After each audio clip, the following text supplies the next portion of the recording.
Hermvids with Mr. Hermit. Educational videos about reading and writing. So you think you know about figurative language? Well, what about extended figurative language? Huh? What about that?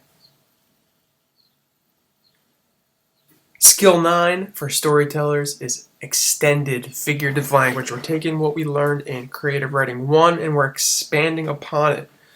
Not just for poets, figurative language is something that can be used well with fiction writing.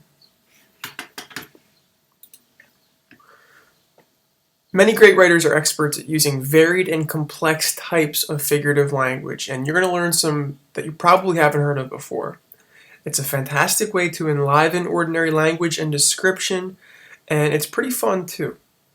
We're going to start off with the standard metaphor, and technically speaking, these are all types of metaphor. A standard metaphor is the definition you probably have learned since elementary school. It's a figurative speech that makes a connection between two unlike things. My heart is a rose. You take something that is beautiful and loving, and you connect it to something else that's beautiful and loving to make that connection. With me so far? Next, you take that a step further with the extended metaphor. You take your regular standard metaphor and you extend it over several lines if you're writing poetry, verses, or chapters. Let's take a look at the example. Writing a research paper is a grind.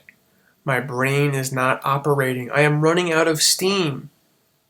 Now you may ask, how is this an extended metaphor? Well, it's comparing your brain to a machine that's broken. That's where the grind, the operating, and the steam all come into play. It takes that metaphor and it adds a few elements to it. Next up, something called an implied metaphor. It's a less direct metaphor. You know it's not literal, but it's not as clear as I am a blank. It has more of a subtle nature to it. The boxer pecked away at his opponent. In that metaphor, it's not comparing the boxer specifically to a chicken or a bird, but that verb pecked makes you think that he is more bird-like and helps give you a great visual. Then there are things called dead metaphors, which we should avoid. We talked about them as cliches previously. It's a metaphor that's so common that we no longer notice it as a figure of speech. We just say it. Kind of like an idiom is another word. My sister drives me out of my mind. So overused, they've kind of lost their value and they've lost their significance. These two types are ones that we've talked about in Creative Writing 1, but it's worthwhile to revisit them. Assembly is a type of metaphor that makes a connection between two unlike things using words such as like, as, then, or resembles. You're comparing, but it's a weaker, more tenuous comparison because you're not being as concrete as saying this is that. You're using like to say it's like this. My heart is like a rose. Personification is something we got into with Creative Writing 1. It's a metaphor which a non-human thing is talked about in human terms, and usually that's with a verb that only people can do.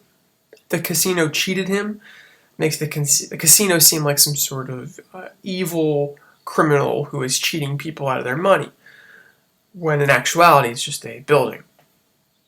Personification is very useful to make inanimate objects come alive to your reader. Disregard that right there. These are two that you probably haven't encountered before.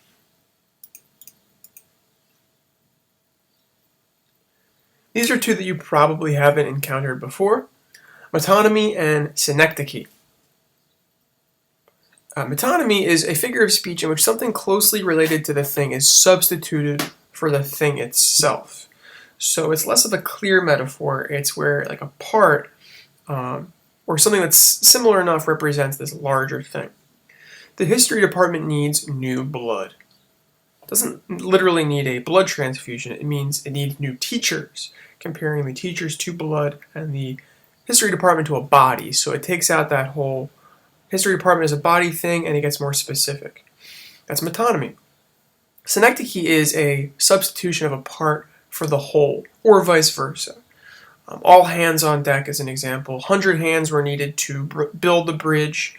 It takes the hands to represent people in that case. All these types of extended metaphors are great because they can really allow you to experiment with comparing, and it gives your reader a new way to think of things. The Huskies were like sharks attacking that baby there.